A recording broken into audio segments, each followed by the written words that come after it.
Hello, everybody. This is Mike Strauss, and we're continuing on our never-ending journey on how we can improve staff stability and the capacity of our workforce.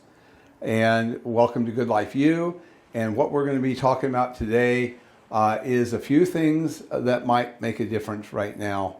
But if I can, I kind of want to reminisce a bit, because as we start this episode 2 years ago from now, we all sat around tables and wondered in March of 2020 what we were really facing. I mean, I can't even express the dread and concern in how we felt, when we really didn't have solutions at all. And we really didn't know what we were facing. We feared possibly the worst. And we really didn't know how things would turn out. Well, 2 years later, we also wouldn't have believed that we would be enduring this process for 2 years. And here we are, feeling like we're starting to emerge to a little bit more normalcy, if you can say that. And things are starting to become a little bit more normal from an activities point of view. Most everybody has services open, and some of the mandates are either not as stringent, or in some cases, are optional. And so we feel better about some things. But as challenging as all of that was, it's really hard to believe that we're sitting here as a country and so concerned about how fractured and how challenging our workforce is. I mean, in all sincerity, many of the people I've talked to, the challenge is so much greater today because we really don't have the workforce to deliver services the way we want. And I know that I've talked about a lot of agencies and a lot of states are getting, sometimes even an unprecedented amount of new money to increase wages. But in all truth, however that feels to you to have more money for wages, I hope everybody understands and realizes it's not enough. It's not just about wages. I mean, what we found in the pandemic is people don't want to work the way we've been working. I mean, people are moving away from 5-day work weeks, to shorter work weeks. They're not wanting fractured schedules. They want, good schedules. They want great pay, but they want life balance. And if we can't give it to them, there's plenty of other industries that will. And it's not about what we're paying. So getting more money and increasing wages can empower agencies to just bail water faster. Or it can give them the opportunity to think differently about how they deliver services and to pursue another path. And that's the path that we follow. We want to call it, the road to the good life. And that is a way of delivering services that's more stable and better. And it includes, different strategies where we've talked last year, if you remember, about the front half and the back half 3-day work week. We looked about neighborhood staffing, and we've talked about premium pay, and we've talked about how you do paid time off differently. And if all of these discussions I'm having right now seem a little foreign to you, I really suggest that you go backwards. Take the time to go backwards and listen to our earlier series of GoodLife U that went through all the strategies that brings us to where we are today. I know many of you actually listen to them, and it's really cool because I hear that you guys are listening to them at staff meetings, and you're looking forward to the next presentation. And I'm very grateful for that and appreciative that you do those things in order and discuss them. And I ask that you do that and continue to do that. Now, where we are today, We're going to continue into the spring, into the summer with all kinds of new presentations that's going to go look at little different issues that gives us an inch or a foot in our quest to gain some ground here. There is no silver bullet. I would tell you maybe there's two or three really good strategies that gives you tremendous gains. But really what we're doing is looking at every little bit of ground that we can get to improve the stability of staffing and to improve our capacity to work extra. So over the next several weeks, we're going to talk about things of how you can redesign your services for the future and really look at how you can make some quantum improvements in how you deliver care with the same resources that you have. So we're not talking in a year, well, great, that increase was great, but now we need more money. But if you know the history of funding, we don't always get more money. And it's great when you get it, but you cannot just keep feeding, the system in a way that we knew before the pandemic wasn't working. It's time for change, and it's time that we do it. So we're going to talk about all of that. But I think today I'm going to digress a bit. I'm going to talk to you about just one thing this time and maybe next time about something that I think can help right now. Right now, we are all experiencing an unprecedented number of vacancies in employees, right? And so we're trying to get our employees to work more. And that's the only choice that we have, is getting people to work more. And that works for a while we redesign other things and try and improve other things. But we have to have people work more. And if we can't get them to work more, then it's going to cause problems with managers working the floor, which they already are, and those kinds of things that more fully strain the system. So this time I'm going to talk about a new contingency that we use that has been proven to be very helpful. It's called the 36 and 48 Pay Contingency, and I'll talk to you about that in a minute.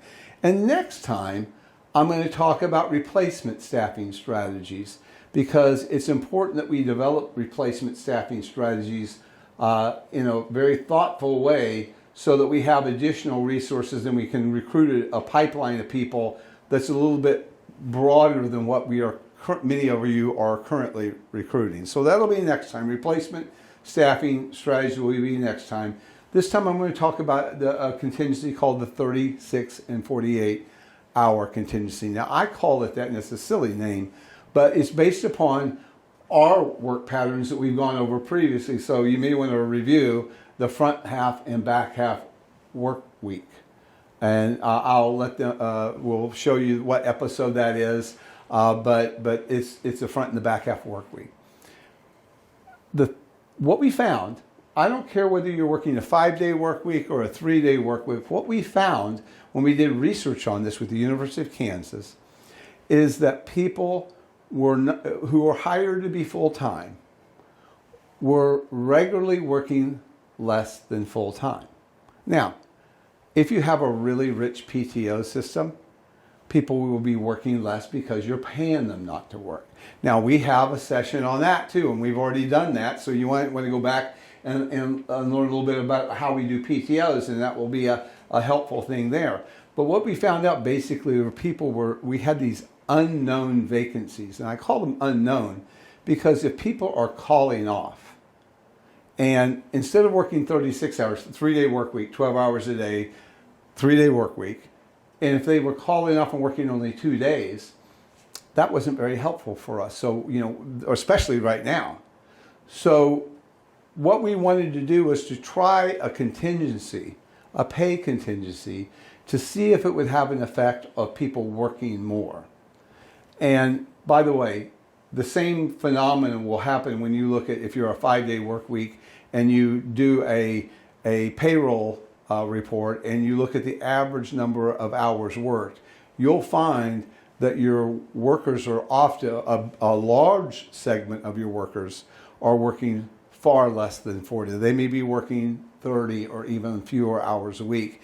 And then of course there's always people who work more than 40 for overtime, but you'll be surprised how many people are working less. This could be because they have a second job and the hours don't match up, and so instead of working out the schedule, they call off, or they don't reliably come every day. They may have some other obligations.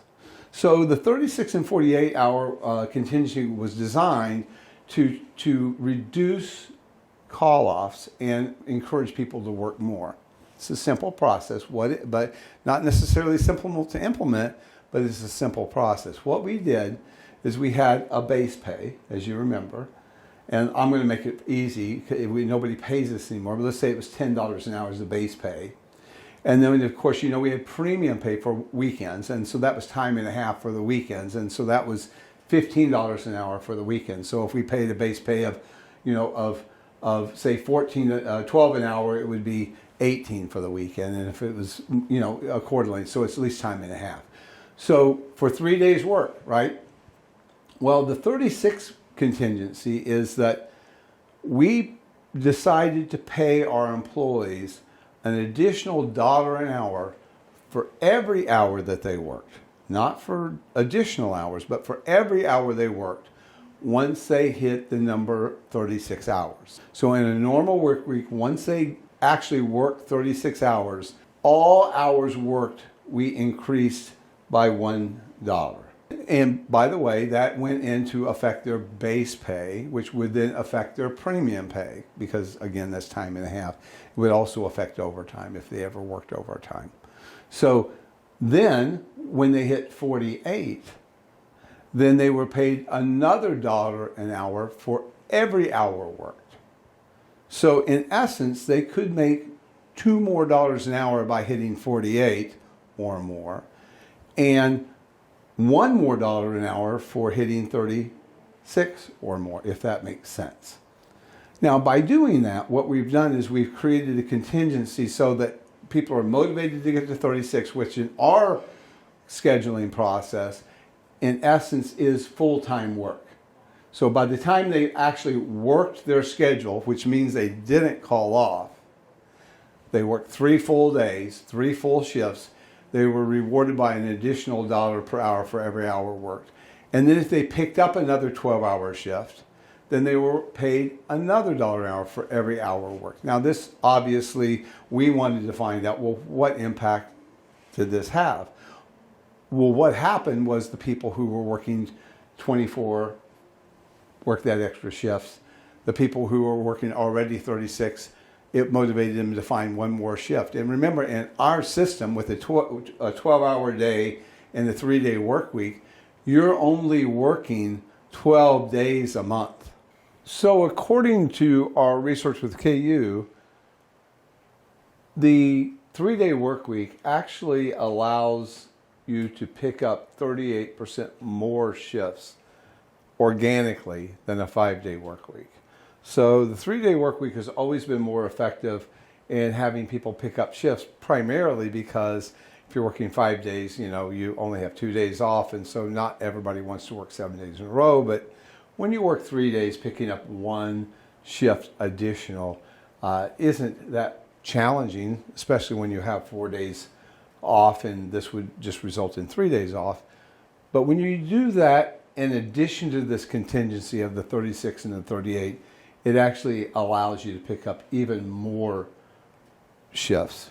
And so that's why, the 3-day work week is probably more effective without the contingency than a 5-day work week. But you add the 36-48 contingency to the 3-day work week, and it's significantly more effective in ensuring that people work their 36 hours and encourage them to actually work extra. So in that way, you get more work out of your entire workforce, not just a few people working extra to compensate for other people who work less. So I hope that makes sense.